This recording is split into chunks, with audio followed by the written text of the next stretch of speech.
Hey JJ, how you doing? I see you're here. Anybody else here? And how is the audio? Does it sound good? Does it sound bad? Too loud? Too soft? What's going on? Wrong stream. You started an old stream. You need to delete. Hold on one second. We got a little bit of technical difficulties.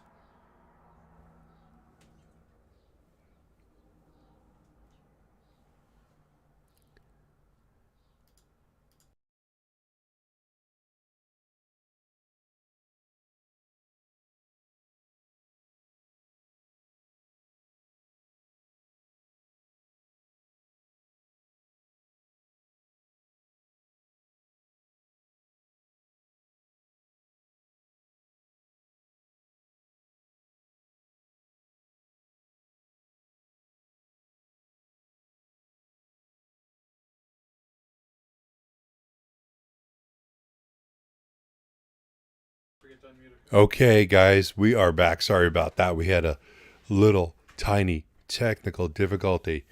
Okay, Torsten says it sounds good. JJ says too early. No, you weren't too early. JJ, you can always show up anytime you want. And I'll be here for you, just sitting and waiting. Got a new headphone. It's really blocking out sound. So it's kind of crazy. Got to get used to that. So we did our flyover today. 176th flyover of the Nikola factory. So a couple new things that we spotted, a couple changes. Some of them were there on Saturday and we didn't notice, but we were kind of just sticking that in real quick, that Saturday flyover, because we weren't able to fly Friday because of the wind. So who else do we got on here? I see we got 19 people. And what do we got for... we got 16 likes, so that's good. Almost everyone's hit that like button. Appreciate that. But whoever those 3 people are, you need to take care of that. Hit that like button. Let's go right into the video, and then we can chit-chat afterwards. Let's see here. So there's definitely some progress on construction, and there's definitely some things happening that are making me think that the next phase is starting real soon. So that's kind of exciting because that just means more progress. Some of the things, if you watch Saturday's video, we saw some equipment over by the battery building. But after further analyzing the situation, we believe that was equipment that was sitting on the east side where the phase 2 is going to start. It looks like they're moving that equipment over. But being that it was over there and it wasn't piled with a bunch of other stuff, we were able to identify what some of that stuff was. And some of that looks, and we'll look at it again today, and we'll be able to see. Let's see. Finn just hit that button. And Olivia's here. Hi, Bear. Hello, Olivia. John, Torstein, Fendi, Imelt. Good to see you guys here. All 24 of you. 26. That means 5 of you have not hit that like button yet. So come on, you know what to do. So we had a lot of trays out today. There was 4 of them, and one of them was wide open. Cab was forward, so we could see right inside the guts of the thing. So that was pretty interesting. I don't know what I'm looking at. A bunch of wires, a bunch of stuff, but it was still kind of cool. And we'll take a look at that in a minute. There's the truck that has the cab over is open, so we'll be able to take a look in there. And there's a tool cart next to it. They're doing some kind of work on it. But something we didn't notice on Saturday's flyover was that the tent is gone. The tent where they had the hydrogen, they were putting the trays in for the hydrogen. We assume that's what it was for. So here we got the one that has the cab overdone. There's 3 there in the background. One's facing the other way, so it's hard to see because the wheels for the one that's facing towards the left look like it's the wheels for the one on the right. But there's 3 in the background and then the one up front. And here we got a really good view inside the back of the tray. You can see that's the rear end. You can see the heavy duty wiring in the back. And then as we go forward, we can see more of the equipment that is used to power the tray. So I can't say exactly what anything is, except for everything in orange is a wire. That's pretty basic, isn't it?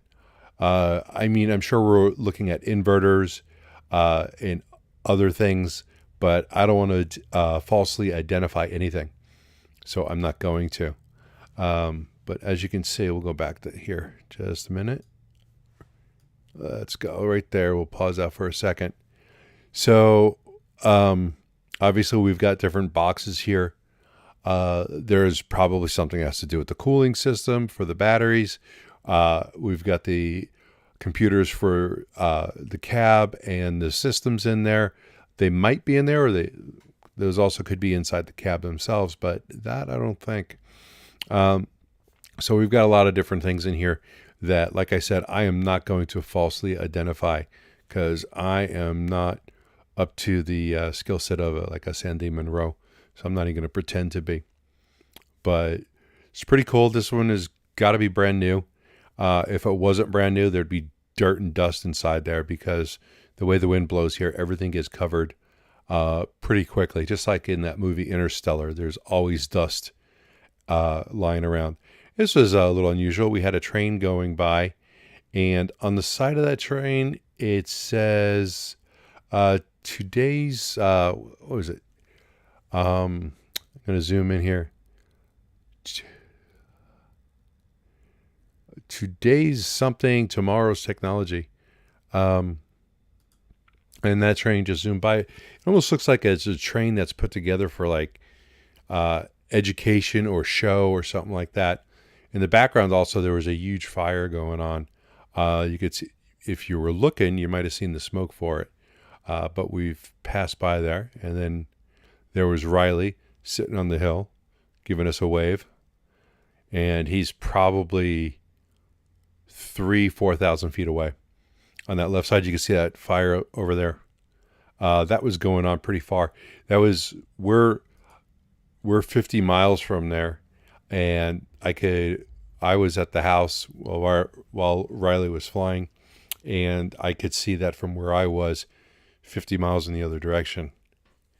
You can see the Dyno building here and the wash station building right next to it. Still hasn't gotten concrete, but it looks like it's getting pretty close.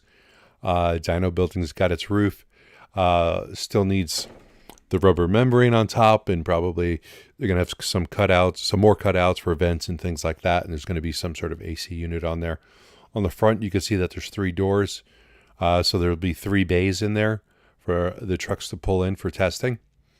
So that is being worked on consistently, and a lot of work getting done there. Expect to see more going on in the coming weeks. There's the 3 trays that we saw in the background, with one facing the other way. And you can see this one has an Arizona license plate on it. And so does that middle one right here that also has an Arizona license plate on it. No more manufacturer plates. So I thought that was kind of interesting. The other 2 have, this one has an Arizona plate. So all 3 of these have Arizona plates on them. There's some paper on the front that may have had some additional markings, but we were unable to zoom into it because while flying, it was hard to notice that they were there. And then when we're going over the video, when we come back, it was, today's data, tomorrow's technology. I think that's what it was. But anyway, the paper on the front, we weren't able to identify what they said. We're going to try and get a better look at it next time we see a paper like that, because for all we know, it could say something like Thompson Truck Centers or TTSI, maybe SEA or whatever they are. Could have anything like that in there, and that'd be interesting to see. So you can see they're getting a lot of rebar down for that wash station building. They got some more to go. You can see there's some more over there in a pile. So they're working on that actively. You see the paper in the front of those windshields. We weren't able to read what they said. But maybe next time we'll see if we can get in a little closer. We were hoping that after we looked at it, we'd be able to read it. Just not this time. Mr. Bogues liked and shared. Thank you. I appreciate that. Let's see, Olivia, did you see Nikola new video teaching students how to drive the truck? Yes, that was that the one from TTSI where they had the guy and the girl? They were each being trained. I think it was TTSI, being trained on how to drive the truck and charge it. They had like a day course, and then they went out and did some testing with it. If you're talking about that one I did see. That was pretty interesting. So you can see there's a lot of employees in the parking lot. Pretty busy day for employees. We've got over on the left side, we've got the test trailer that has the 40 tons on it. There's also another trailer there that has the Nikola logo on it. Now this is the battery building used for battery storage. And you can see this equipment that's here. This is not new equipment, actually. This is the stuff that was stored on the east side, and it looks like they're moving all of that over.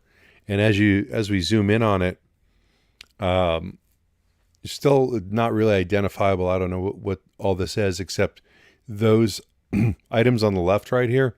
Those are doors. Not sure where they go. Not sure if this is going to be for a paint booth or who knows what. I just don't know what it is. Or maybe there's going to be automatic equipment and they have to have a door to go behind it. But these items right here are for hauling like the cab around. These would hang off of racks, and the cab would be hanging onto it and then probably lowered onto the frame with something like this. And you can see there, all these orange pieces are bits and pieces of something like that. And then we've got more equipment over here. And all this stuff was over on the east side, and they're moving it all over. Probably because they need to start working on phase 2. And this stuff is in the way. So here we got more equipment. It looks like racks of some sort that would probably hold up something. Pretty vague. On the left-hand side, you could see the frames are over here. And there's still 33 frames. So we did not see a change in that. They're working on the security building. There's guys out there today still working on it and making much progress on it. Looks like a building. It's going to need a roof real soon. So we should expect to see that because it looks like they've almost reached the top there. You can see in the top right-hand corner, the parking lot stripes have been put in, and we'll go over there in a moment. Just going to take a look at the guys working on their block wall, getting it done. Nikki Tyne, thank you for the super chat. I really appreciate that. Anytime we get a super chat, we're very grateful. Anything to help support this channel is a wonderful thing. So feel free to reach deep in your pockets and help out any way that you can. Now, I'm not going to beg. I just wanted to make a little speech. Let's see. Duraj, end of March, Nikola Tre trial for 3 months going to be over. Then sales and deliveries. I hope that's when it ends. Speaking of the end of March, March 23rd, they're having an investor day, and they're also having tours of the factory. I have submitted my interest into that, and I haven't heard anything back yet. And it's been about 4 or 5 days. So I may need to reach out to somebody and say, hey, what can you do? Here's that trailer I was talking about. It's got the Nikola brand on it. So I don't think that this truck is for Nikola to move around equipment. I think it's a truck for them to just do testing with. This area right here was filled in with asphalt. So it looked like maybe they had a change of plans. I think looking at this, maybe that circle was too tight because this area right here was for semis to park on and then come around once they were able to get through security. And I think maybe that turn was a little bit too tight. As I look at it, that's my opinion of that. And here we go. We're going to go over to the parking lot area. I'm still wondering if this is enough parking spots for as many cars as we see in the employee parking lot. I think they may have to expand that out pretty quick. As they hire more people, they're not going to have that. They're not going to have a lot of parking available. Somebody want to count those spots and get back to me, because I know the amount of cars over there is probably about 160, 170, and that doesn't quite look like enough parking spots for me or for them. Let's see. And I'm looking to see if any of those spots, oh, they've got something written over here. We're going to have to take a look at that on our next flyover. Obviously, that's the handicap spots, but I wonder if there's going to be chargers or something like right here. Either that or it says reserved. I know who doesn't have a spot there. I know two people, me and somebody else. And we still don't know if I'm assuming that these are going to be covered parking, and that's what they still need to work on before they can go ahead and open up that parking lot to the employees, unless that's not coming for a while. If it's not coming for a while, and they'll probably bring in the employee parking over there. All right, over here on the new facade, we see that they put in double doors. So there will be an entrance over there.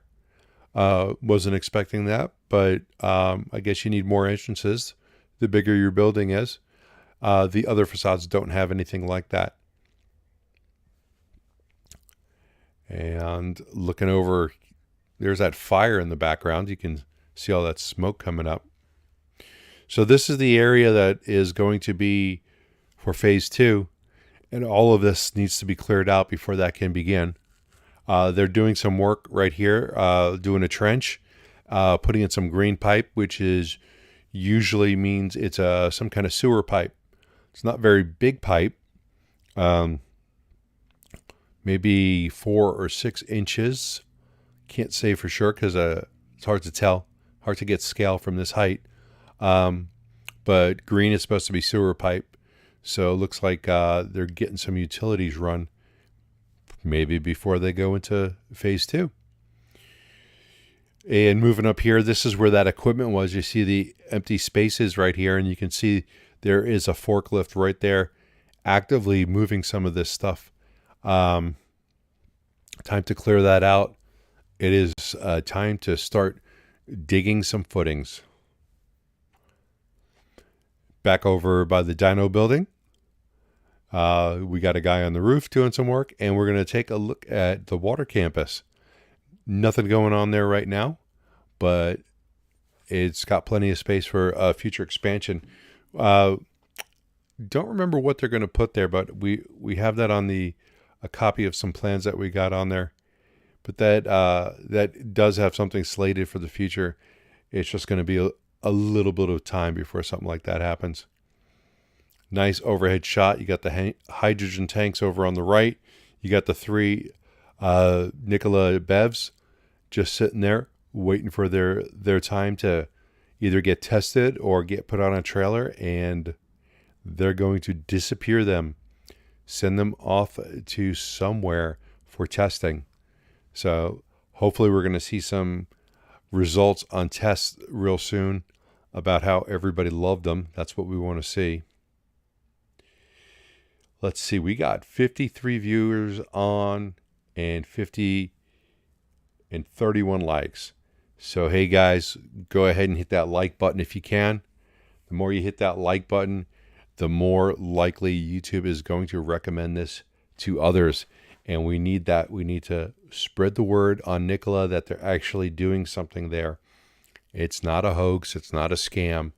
They're putting out trucks almost on a daily basis at this point, because we're seeing new trucks getting put on flatbeds and taken away.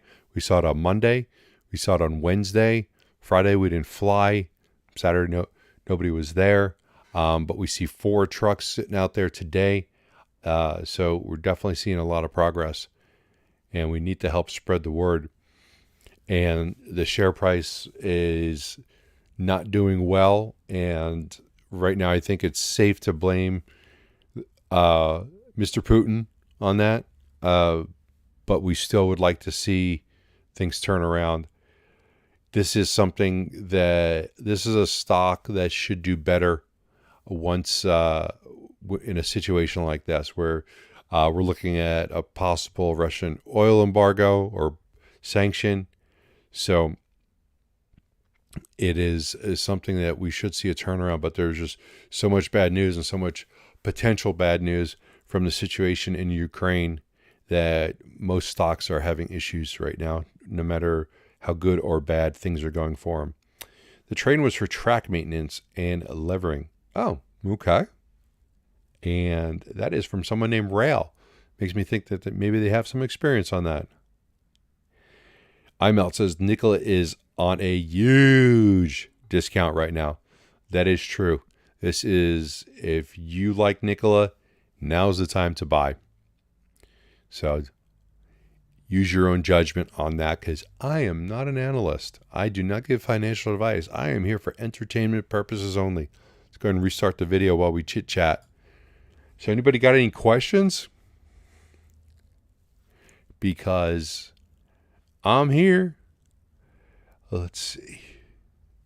We're just going to restart that. See what you guys have to say. What do you guys think about the front getting done, the employee parking lot getting done, the equipment getting moved? You think that's the sign that they're going to be starting phase 2 soon? I do. What do you guys think? Because we're seeing a lot of construction progress lately, and that's good to see. John's Touchpad, Bear, what is the dyno building for? The dyno building is going to have equipment in there that can test each truck, and they can basically validate what kind of performance they're getting out of the motors. iMelt said, where is JJ? That is a good question, because JJ's typically here. He was just here and said hello and he left. Let me get a better definition of what a dyno building is, like a dictionary. Dynometer. Gotta spell that. That's a tricky word. Dynometer.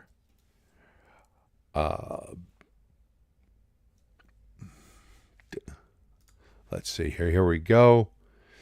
An instrument which measures the power output of an engine. That's pretty much, I guess, what I said.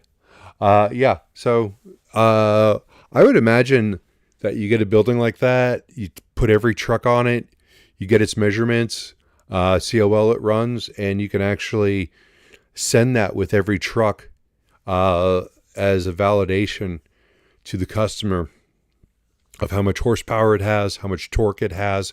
And that's pretty much what it's going to measure at a very basic level.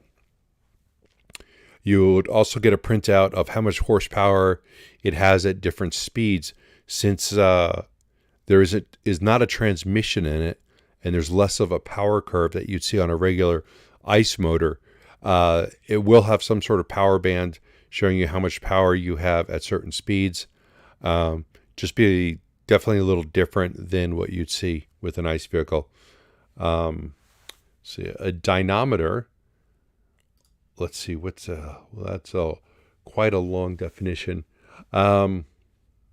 Is a device for simultaneously measuring the torque and rotational speed, RPM, of an engine, motor, or other rotating prime mover, so that it is instantaneous power may be calculated and usually displayed by the dynamometer itself as kilowatts or base horsepower. And let's see if I can find a picture of a chart. Here we go.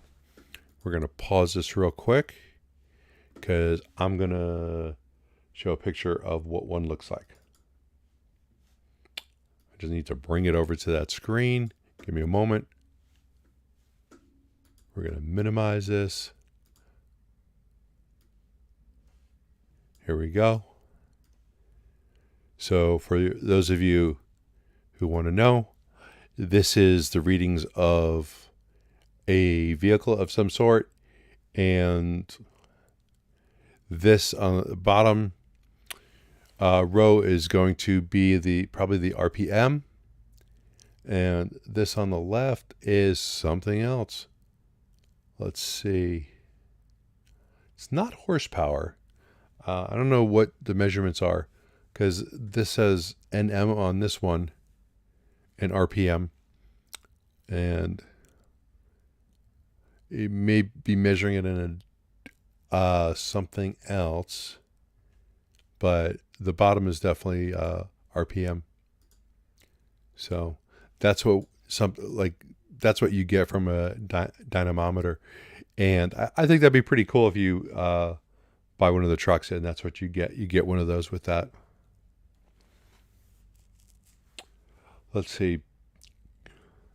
Peter says, across from the dyno building, there are two big green-looking bins in the middle of an empty field. What are those? That is a good question. See if I can go back to that real quick. We've seen those out there, and let's see. These are them right here. I am not sure what those are, and we can investigate that a little bit further, see if we can get a company name. I'm trying to. We've seen something like this out here before. We saw some white ones. They were on the south side, and not sure what they were being used for, and I'm not sure what those are either. But they are set up there, something that's trailerable, where you can hook that up to a semi. It's got wheels on the back, and then they're brought in.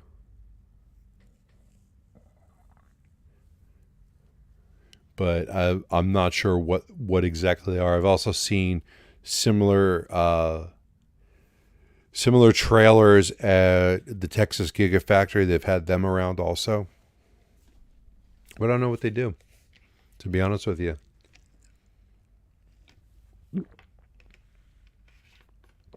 Mr. Bogue says that they are water tanks. I don't know about that. But who knows? Maybe they are. Let's see here. Looking back at this, it's nice and shiny, isn't it? It looks real good. You're going to have some skills to work on something like that. But at the same time, if something on that breaks, it could be fairly easy to fix that. Maintenance on that's got to be fairly easy with everything exposed like that. He says it's called Rent-A-Rain. Are you serious? Am I going to look that up and get like rickrolled or something? Rent-A-Rain. Nope. Maybe? Let's see. There is a thing called Rent-A-Rain, and okay, they have some things that might look like that. But what does it do?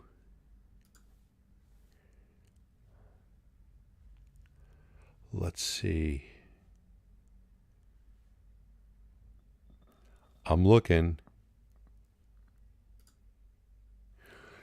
Because there's systems on here that will get water all over the place. It's a Rain for Rent is a leading provider of temporary liquid handling solutions, including pumps, tanks, filtration, and spill containment.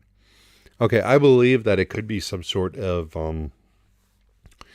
generator with a pump and tanks all built in. Because when we saw them previous on the site and they were white, it was when they were using they were putting out the white material to help with the soil stabilization. And it seemed like they were pumping that material through those machines. So it could be for pumping. I could see that. Tank and box rentals. Okay, so I'm looking at another page here while this runs. Let's see, steel frac tanks, stainless steel tanks and boxes from Rain for Rent provide superior storage options for any liquid handling project. Okay. Looks good. I guess we'll have to go ahead and get one. They weigh about 31,000 pounds. Okay. Oh, 5 horsepower mixer tank. One of them was a mixer tank. And that would obviously be for mixing different materials together. Still not sure what the two of them are doing on site, but I'm sure that they have a purpose. Otherwise, they wouldn't have put them in there.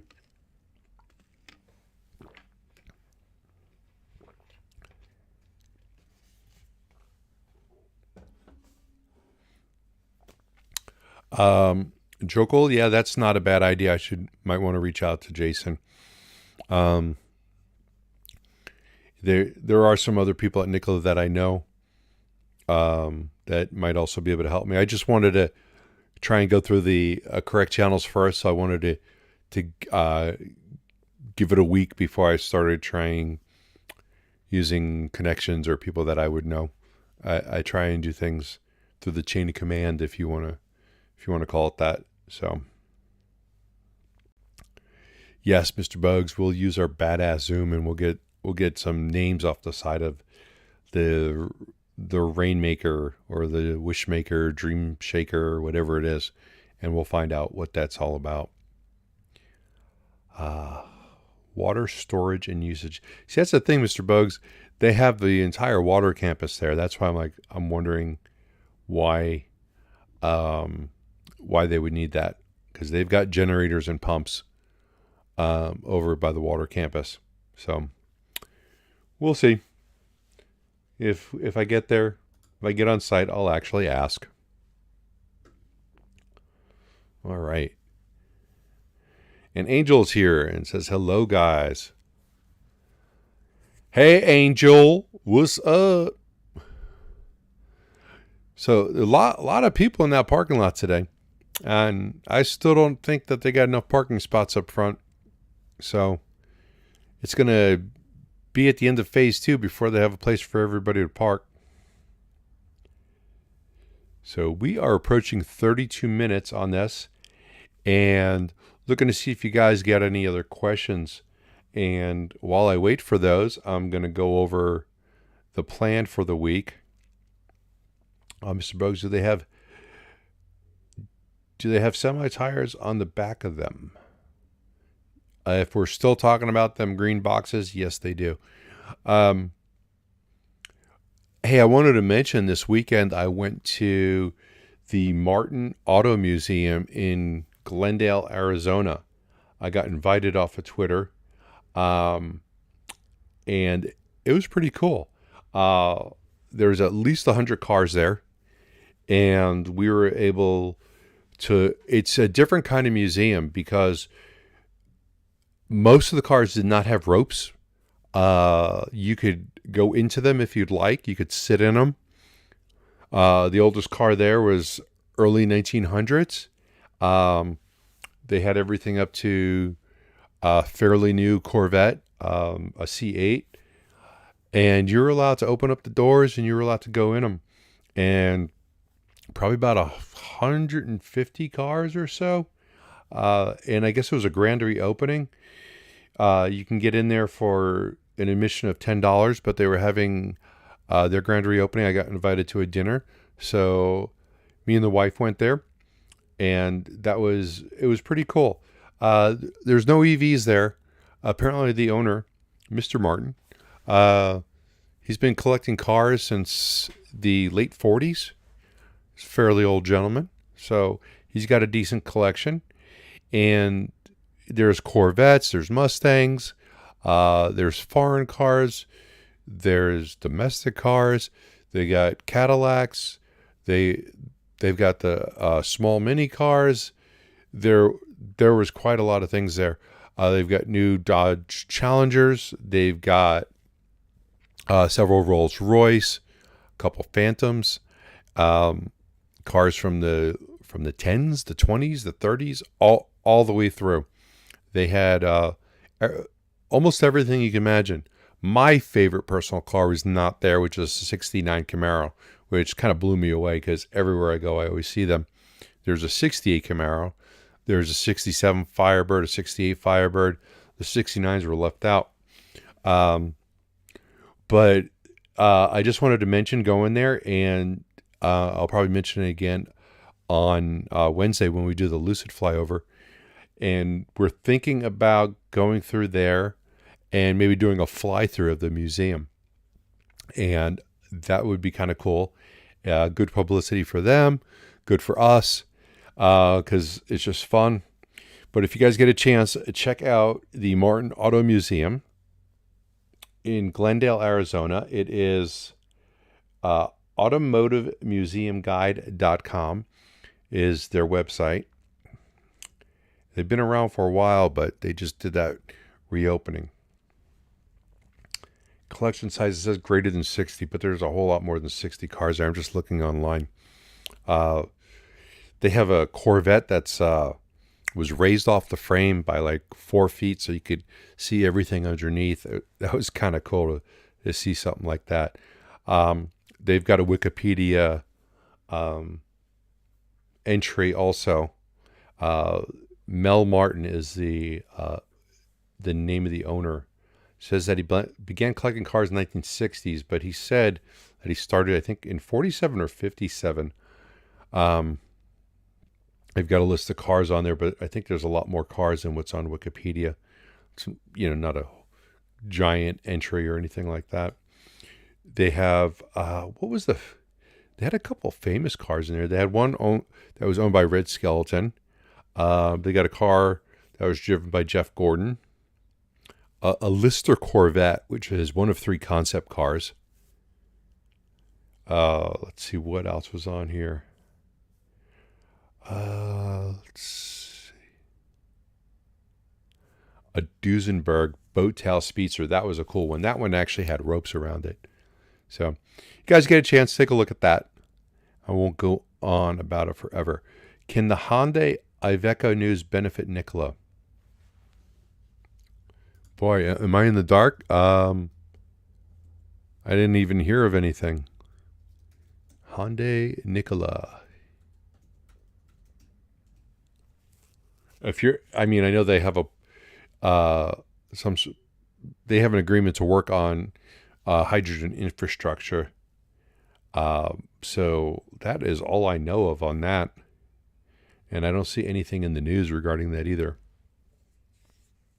Oh, Hyundai. Let me see. Let me retype that.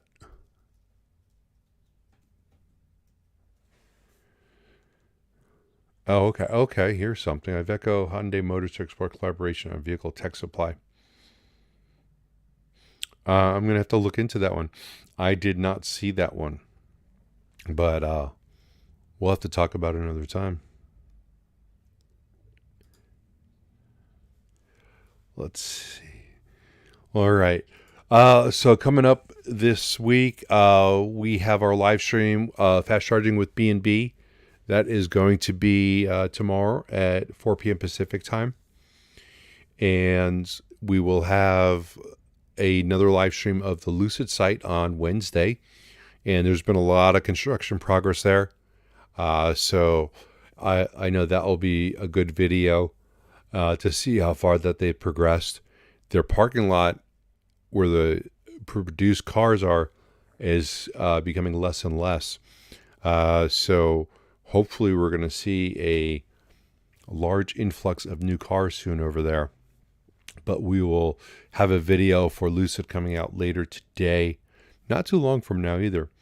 And then we will have our live stream on Wednesday. So that is what's coming up. So Iveco and Hyundai just explore collaboration on vehicle tech and supply. Yeah, that is, just thinking about it, that is something that if there's some supply things that Hyundai could help out with, it could benefit Nikola. But Hyundai is also kind of a Nikola competitor when it comes to alternative energy semis. So we'll have to see where that goes, and I'll have to read the entire articles on it and see if there's anything that might be a benefit to Nikola. It does say in this article, potential cooperation with Hyundai will not affect Iveco's partnership with U.S. company Nikola on electric and hydrogen heavy trucks. They said, the Italian company said, Iveco said. So, well, that's good to know. But it may mean not affect it negatively, but it could affect it positively. I don't think that would be an issue. Intimidator says, come on, Bear, do something about the Nikola stock. Well, I'm putting out this video that shows a couple of new Nikola Tres. The only thing I can really do to help Nikola stock is if I could go to Russia and have a one-on-one with Mr. Putin about his behavior and his actions, and see if I could talk him down. Say, hey man, just do like the Big Lebowski on him. Hey man, this is not really cool. I don't think he's going to go for it. So that's what's got to change things right now. World's in a bit of turmoil because of one man's action. But that's happened before. You didn't really think it would happen again, but let's hope it ends soon. So that's going to be about it. And Torsine, maybe I can have a look inside the battery building. If I get a chance to, I will. I'm looking forward to a ride along in one of the trucks and see how they ride. That would be exciting. So I'm hoping that happens. If they let me look in the battery building, well, I'm not looking that far forward. They need to just let me on site first. So we'll start with that. All right, Intimidator. Yeah, when I get back from Russia, we'll talk. I'll let you know how it went. So that's going to be it for today. If you guys got anything else that you want to ask or make a comment about, please do in the comments below. And for you haters out there and you lovers, let's be nice in the comments. If you got nothing productive to say, it doesn't need to be said. If you want to sit there and call people names, I'm going to get to a point where I'm not going to tolerate it. Go back and forth, have your banter, but calling other people names is going to be the point where I might draw the line. I really don't want to cut anyone's free speech off at all. But if it continues to be a not nice place from the same people, I'm gonna cut it. Okay, that's it for today. Everyone, thanks for watching. We'll be back later today with another Lucid video, and then Wednesday with another Nikola and Lucid video. So thanks for watching, and for now, bye-bye.